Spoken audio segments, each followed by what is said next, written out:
Long sunny days when our countryside is bursting with colour and life. It's the season that brings out the child in us all. Summer is here. It's the perfect time to enjoy the beauty of our great British landscape. And our amazing wildlife. Some of us are still hard at work.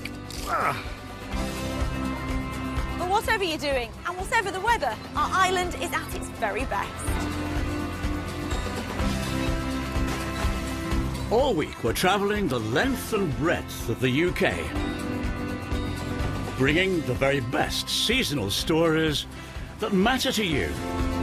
46% of the young adults have at least some hay fever symptoms. It's hard to believe that such microscopically small grains could cause such trouble for millions of us. The very warmest of welcomes to Countryfile Summer Diaries.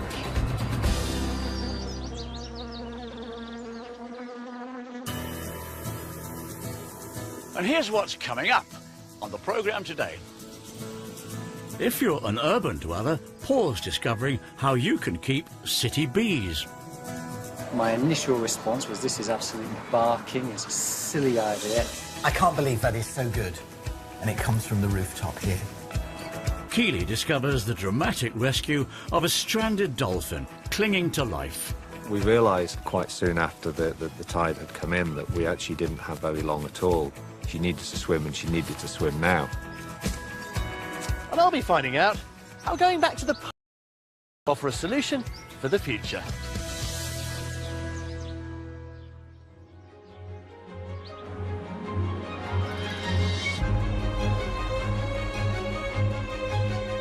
All this week we're enjoying summer on the beautiful and historic Isle of Wight.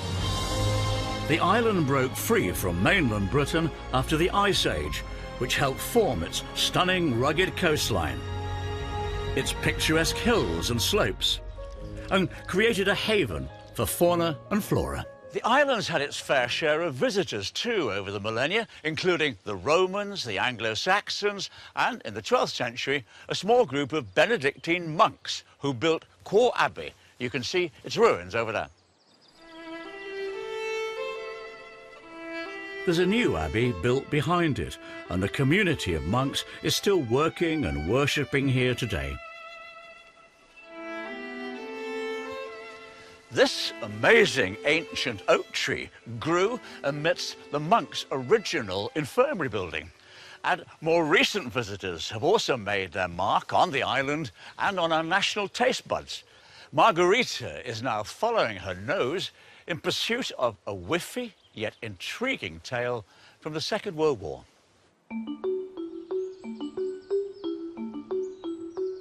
If you walk into any kitchen, you'll find the same staples in most cooks' cupboards: salt, pepper, and of course, garlic. But garlic's a relative newcomer to our shores and dinner tables. In fact, some 40-odd years ago, it was unheard of. So how did that little bulb arrive from the Mediterranean to the Isle of Wight? Well, apparently, it all started with a secret wartime mission behind enemy lines. So the story goes that during the Second World War, a fleet of French ships was stationed off the coast at Cowes. And the French crew, not too happy with the bland English food, thanks to the help of a local publican, hatched a plan to change all that. The pub landlord was a man called Bill Spidey. He told George Castle the full story. In October 1942, 250 Frenchmen were in Cowes, and the French complained about the food, and there was no taste of the food in the Isle of Wight. He said he would try and get some garlic. He had some friends working in the SOE at Tangmere, near Chichester. The SOE, or Special Operations Executive, was a British wartime organisation tasked with performing espionage, sabotage and reconnaissance in occupied Europe. And the next night, a Lysander took off from Tangmere and went to Aver. The next night, the garlic arrived, cows, two bags of garlic, and it was taken to the local farm where the Spideys lived, called Little Duxmoor, and that's where the garlic was first planted, at Little Duxmoor Farm. The garlic bilgrue for his French customers is known as Solent White. It's the same stock third-generation farmer Colin Boswell started his business with, but his links to the bulb run deep into the past too. Colin, how did you come to first grow garlic here? My mother was growing it in the kitchen garden. We got garlic from the Auvergne, the same place that Bill Spidey had it when he grew it in the 1940s on the farm next door to us. So there's a close connection there. So she may have seen that garlic in his garden and thought, oh, that's quite nice. Let me grow some in mine. He was a great chatter-upper, so... And then how did we get to the point where you're growing fields and fields of it? Well, I came back in 1976, decided to come back to the farm with my wife, Jenny, and we looked at the garlic my mother grew in the kitchen garden, and it looked so much better than what was on the supermarket shelf. We thought we could do this and we could sell it. Now Colin grows over 40 types of garlic, alongside this stunning array of wildflowers.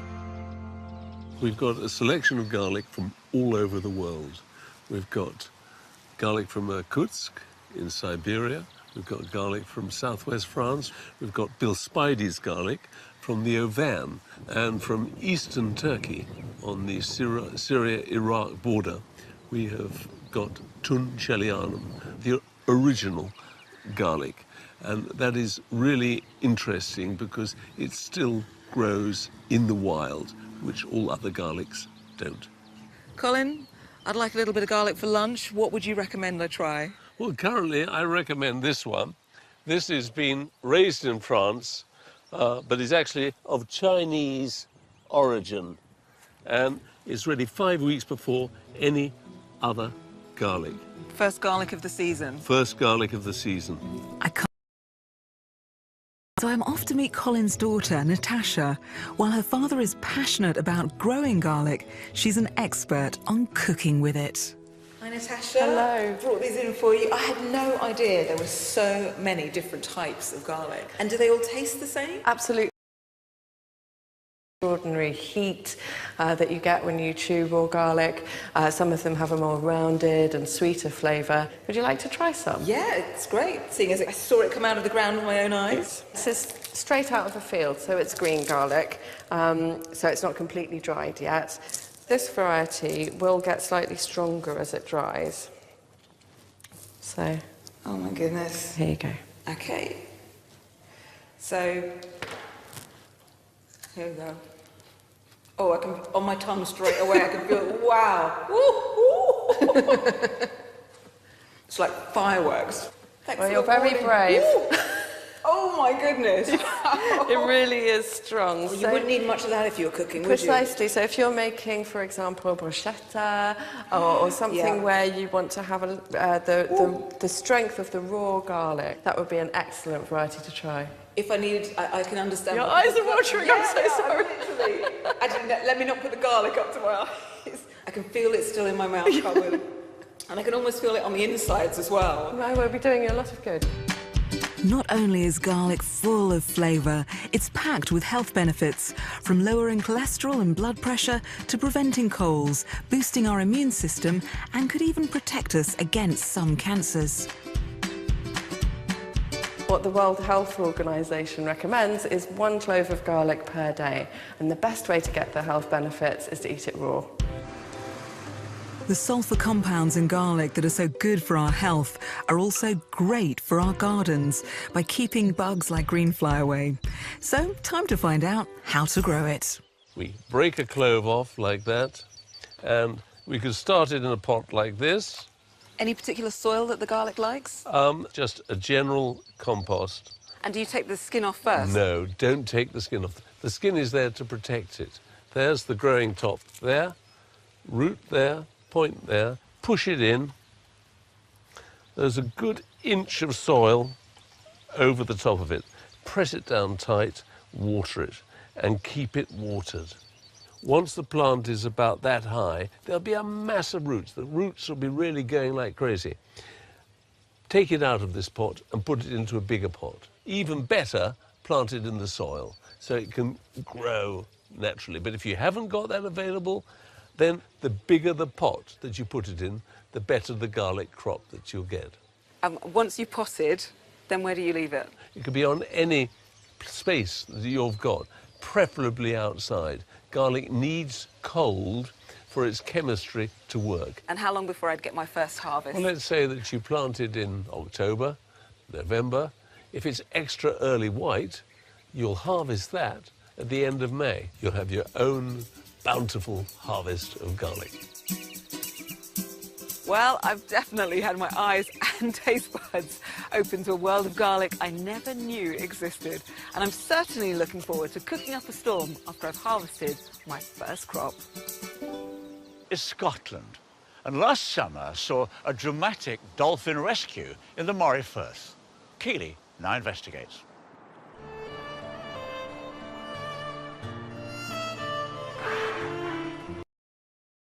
More than 800 marine mammal strandings across the UK. So how can we do our bit for the wildlife around Britain's coasts? That figure is just for dolphins and whales, who are often caught by a rapid turn of tides, get beached ashore and are unable to return to the sea. But around the coast, there are groups of volunteers, like the British Divers Marine Life Rescue, training to undertake any wildlife emergency. Led by Martin Boone, today the volunteers are learning how to save a dolphin using a lifelike model, and I'm lending a hand. 1, 2, 3. Okay, so now we've got it. It's vital training because Scotland's waters are home to around 200 bottlenose dolphins. For various reasons, this small and vulnerable population has been under threat. Keeping the group's numbers up, especially breeding females, is vital for long-term survival. Last year, an unsuspecting wildlife watcher, like me, spotted a young dolphin named Spurtle. But this was no ordinary sighting. Spurtle was stranded.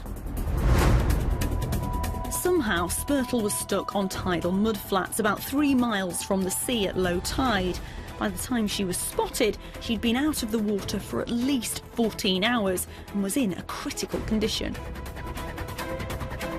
With time running out, Martin and the volunteers answered the emergency call.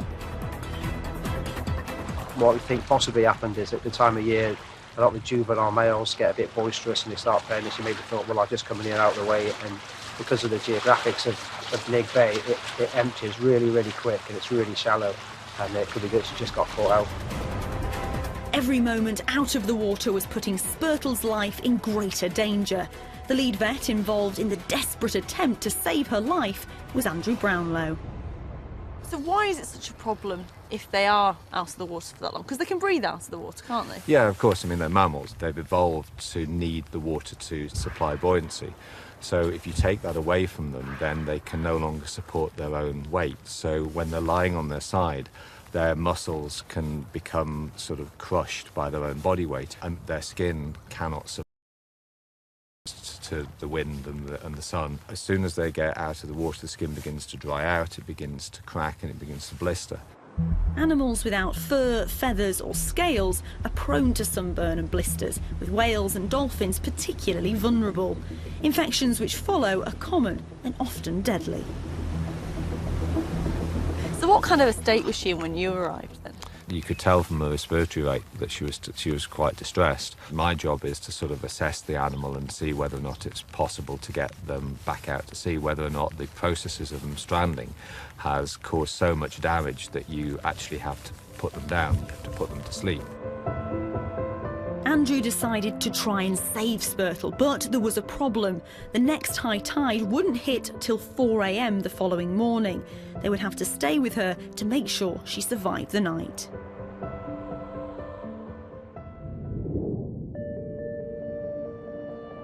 Morning came and Spurtle was still alive, but it was now a race against time. We realised kind of quite soon after the tide had come in that we actually didn't have very long at all before the tide went back out again. She needed to swim, and she needed to swim now.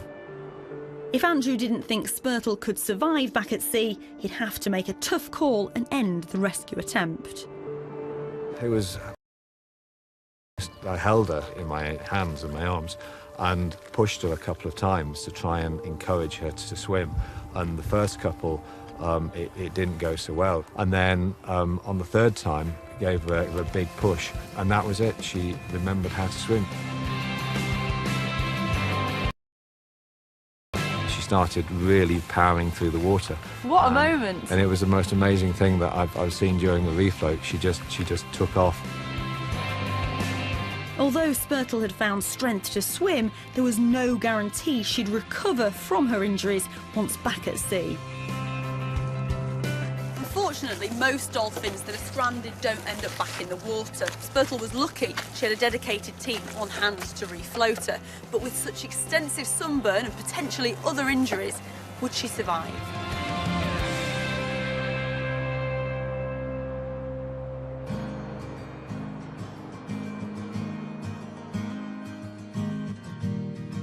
And Keely will be back later to discover Spurtle's fate. Now, in this technological age, there is a risk of workers losing their jobs to artificial intelligence and automation. So, could the jobs of the future be found in the skills of the past? Jules has been to a village near Salisbury, contemplating a change of career.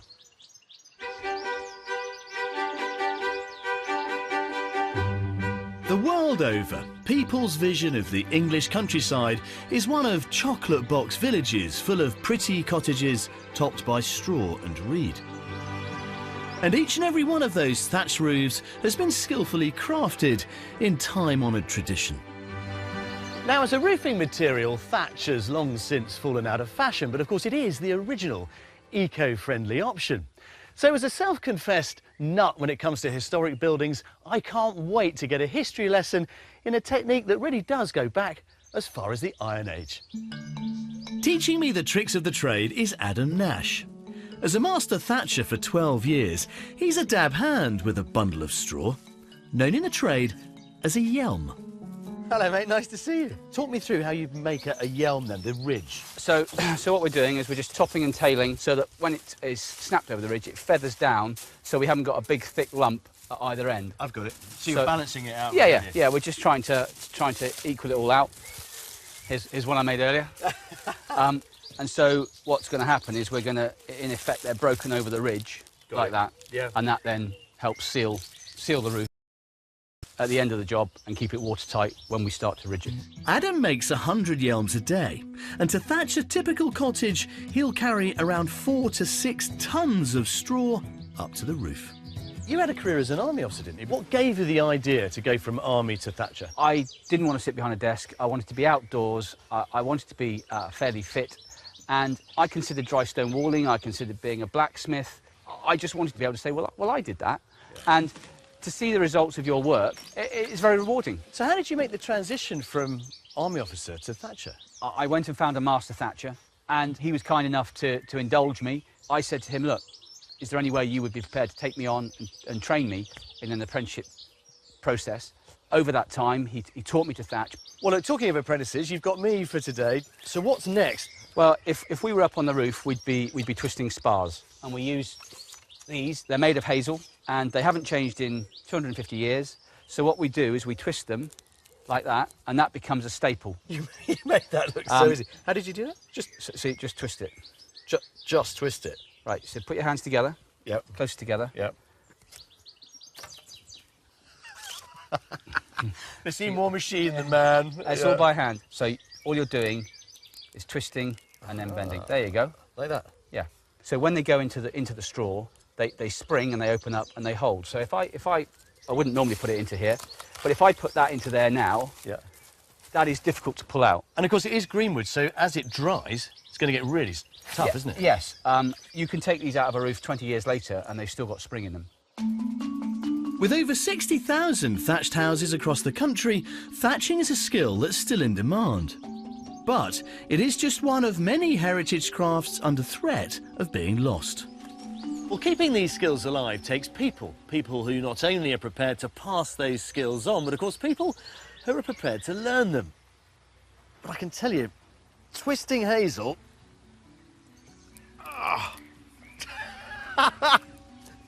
it might actually have worked. It's a lot harder than you think. In a bid to resurrect these skills, Nick Crean from the Queen Elizabeth Scholarship Trust is investing in young, talented British craftsmen and women. In the last 27 years, we've given out about 3.8 million to 440 craftsmen. And by doing that, we're investing in skills like circus sign writing, clog making, coach building, and skills where people have very nearly forgotten how important these skills are. I'm fascinated by the idea of the apprenticeship scheme, but that's something you are keen to champion. Having something where you've gone and trained the discipline of sourcing, the discipline of pricing, the discipline of selling, all of that as part of your craft is of huge value. Are there any skills that we've lost that you'd love to help resurrect? Well, I think balls. No one is making cricket balls in the UK any longer. That skill has gone. So you're telling me that I can't buy a cricket ball that's made in Britain? You cannot go out and buy a British-made cricket ball. That's shocking. From where you stand, looking forward, do you think our craft industry has a bright future?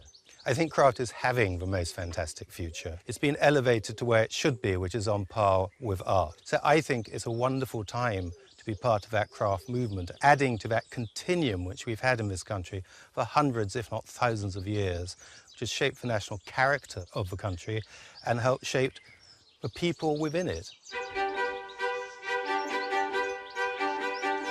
You know, it's easy to see why it takes years to master a skill like thatching, but it must be nice to think that the fruits of your labours are going to be around for a very long time. And Adam's second career is certainly going well. Adam. Jules, hi. I love it. Those finishing touches, just with a pair of shears. Takes a while. Ultimately, you want it to be steep because you want to get that water off the roof as quickly as possible because it's the water that wears it. And it's so neat. A little bit of fine-tuning, but we're getting there. What would you say to anybody who's thinking about chucking it all in and taking up a craft skill as a vocation? If that's what you want to do, be prepared for quite a long haul. But if you are passionate about what you're doing and you are enthused about what you're doing, the light is at the end of the tunnel. Well, it's a beautiful job, mate. Well done, you. Thank you. Come on, let's get back to it. OK. And if you fancy a change in career, and why wouldn't you? Maybe this could be just the option. I love it.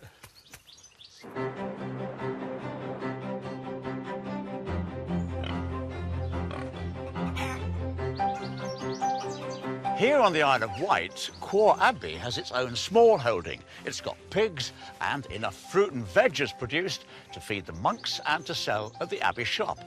Now, at this time of year, all kinds of display at country shows all over the UK.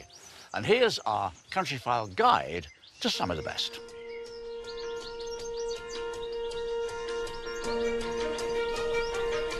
The Kent County Show celebrates farming and country life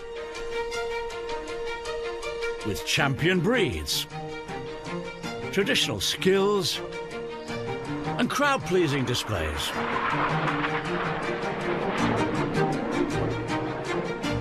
It even boasts its very own Lamb National and the hottest of horse shows. They're lighting the rings. It's about to get a little bit more dangerous. Here we go. This is the moment of truth. It's terrifying to watch. This is amazing.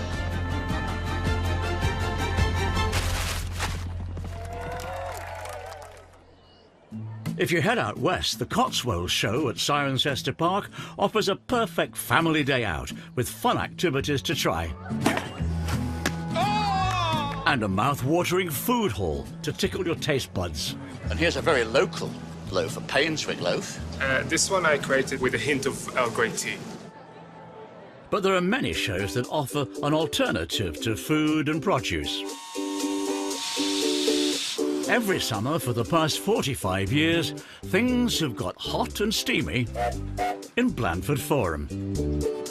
These gleaming machines are all part of the Great Dorset Steam Fair. In fact, this is the biggest event of its kind in the world. This 5-day celebration helps keep our heritage alive. With iron giants like Old Tim, a centenarian who served during the First World War.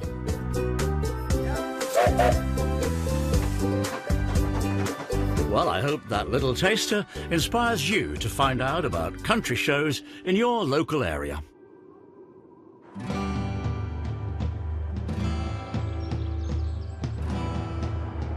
Earlier, we heard about the dramatic rescue last summer in the Moray Firth of Spurtle, the bottlenose dolphin, who'd been beached for 24 hours before a dedicated team managed to get her back into the water.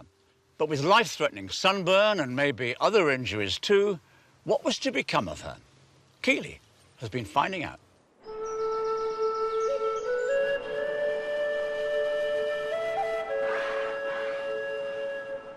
One of the reasons the rescue team knew so much about Spurtle was because the dolphins of the Moray Firth are closely monitored. The University of Aberdeen has been studying the small group of dolphins in this area since 1989.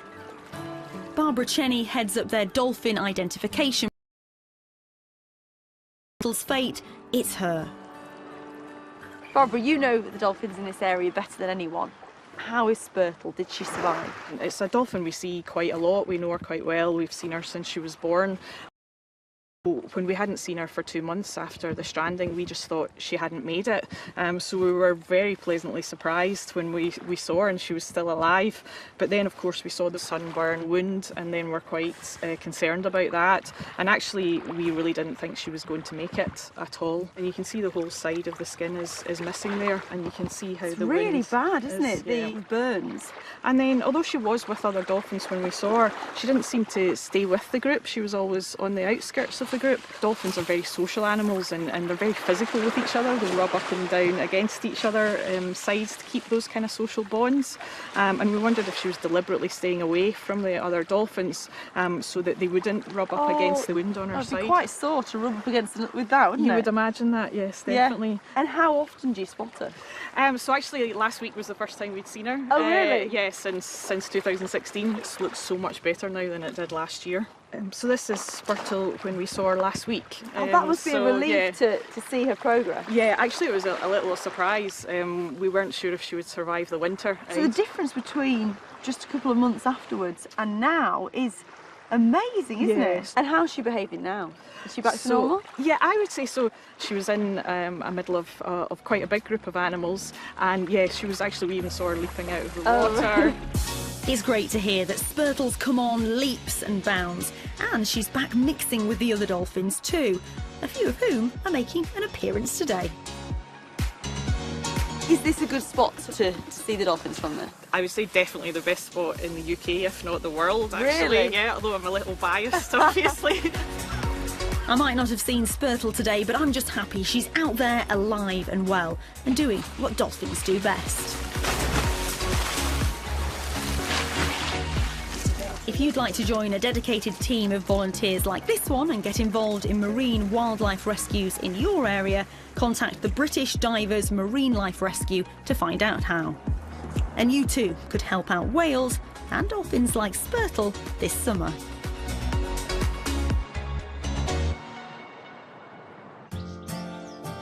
At the height of our British summer, flowers are blooming everywhere.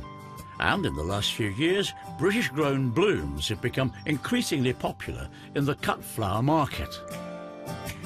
But why has there been such a renaissance in British cut flowers? Well, Anita has been to the world's most famous flower market, New Covent Garden, to get the answer.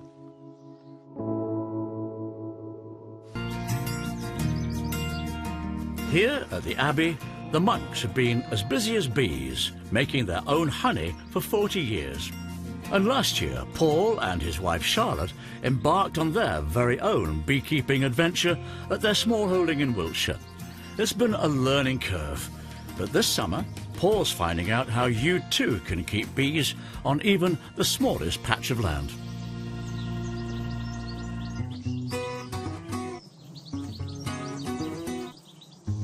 Our quest to produce honey has definitely had a few stings in its tail. From varroa mites in the hive, We are going to be thinking about how we can treat the varroa and get the varroa out of your hive. to a swarming queen. They're not the happiest ladies today. I'm getting a bit uncomfortable. We are now fairly confident with our beekeeping skills, although we admit there's still so much more to learn. But we're not alone. There are currently around 30,000 amateur beekeepers in the UK, and a growing number are in urban spaces. Limited land seems no barrier to beekeeping. I've come to an unlikely spot for bees, in the heart of the city of Bristol, to meet urban beekeeper Quentin Alsop. Quentin's hive isn't in a garden or even on a proper patch of land. It's on a roof. It's an unusual spot to keep bees with. You've got so many hives up here. Why did you do this? What was the main inspiration behind this? Well, it was the cafe and food hall downstairs in St Nicholas Market. They approached us to see if we would keep bees up here. My initial response was, this is absolutely barking, it's a silly idea, but they were very keen on the provenance of their food. And that kind of rang a bell with me. Knowing where things come from is really, really important. Well, obviously it's been very successful, because you probably started with one hive. Well, in each box, you've got 9 or 10 frames of honey, and that's, that's maybe 30 pounds of honey. So that's quite a lot of activity going on just to fill one box. And they kept on coming. Put the second one on, third, fourth, fifth, sixth. It was just crazy. Better than any of my other hives. It was wonderful. But why are these bees such happy city dwellers? Up here, we're at bee level. You can see all there. Is there enough to sustain the bees? Well, we're really lucky in Bristol because all the streets are lined with trees, and mainly lime trees. And when those come into flower, that's a massive surface area. Sure. That's great. So I like to say Bristol streets are lined with gold. The city's plethora of parks and trees might make great foraging, and Quentin reckons it also makes their honey taste better. So how does city honey compare to the stuff produced by my countryside hives? Time for a taste-off. Here it is, Quentin. The summer of 16. That is our first batch. Your first batch? Yeah, we had 1.5 pots. My first reaction is it's a lot lighter than your honey. Yes, that's true. And it's a very fine grain as well. All natural honey starts off runny, but the speed which it crystallises varies depending on the bee's pollen source. My bees gather most of their from nearby oilseed rape fields, which sets really quickly. So let's try a bit. That's really good. It's not bad, is it? It's better than not bad. That is beautiful, absolutely beautiful. You should be really, really proud. Well, that's mine out of the way. Can I try yours now? You can, yeah. On to the city honey. Oh, this is like syrup. Quentin's honey is bursting with complex flavour, and it's all down to the nectar from Bristol's wide range of blossoming trees. That is fantastic. It's got that sort of fruitiness. Apple and cherry. Yep. So the cherries came out, the fruit trees came out. And the first time I tried it, there was a sort of hint of cherry in the first mouthful. Oh, there is, isn't there? And it is a very different taste, and you wouldn't get that with a supermarket honey. Oh. I can't believe that is so good. And it comes from the rooftop here in the city centre. That's blown me away. We can't decide, so we're bringing in cafe owner Joe to give the final verdict. First up is my country honey. That's a really nice sweetness. It's a very nice flavour. Very good. Now for the city honey. Here we go. Thank you. So which is it, Joe? Number 1 or number 2? In my opinion, the second one was my favourite. It had much more going on. It had a bit more depth of flavour to it and a longer taste on the palate. Well, there you go. Put it there.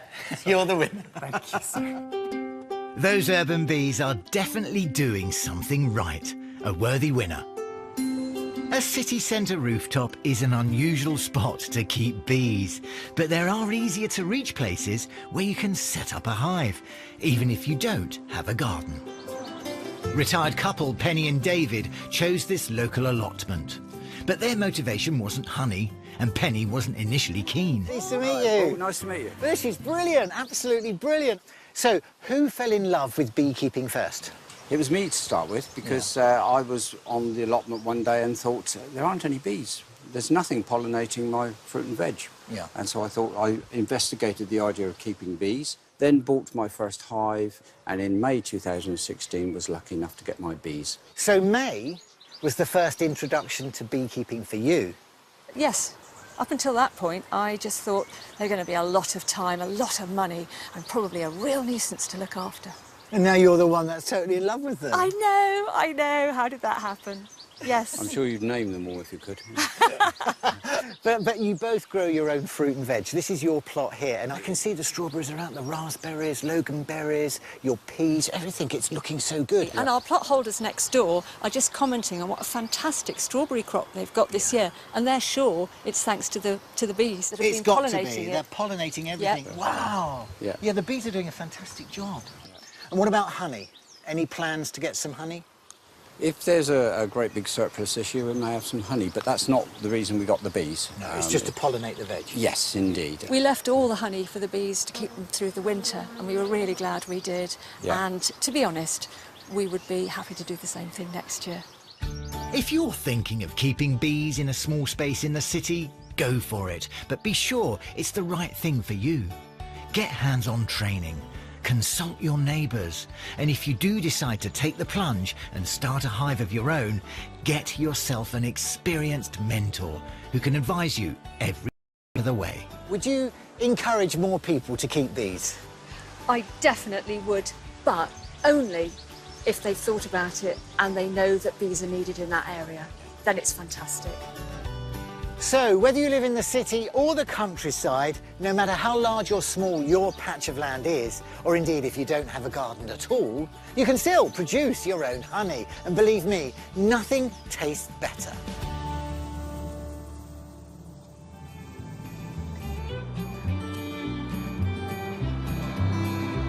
And that brings us to the end of our Countryfile Summer Diaries from the Isle of Wight. But please make a note in your diaries to join us again in 3 months' time when we'll be celebrating autumn. So until then, goodbye.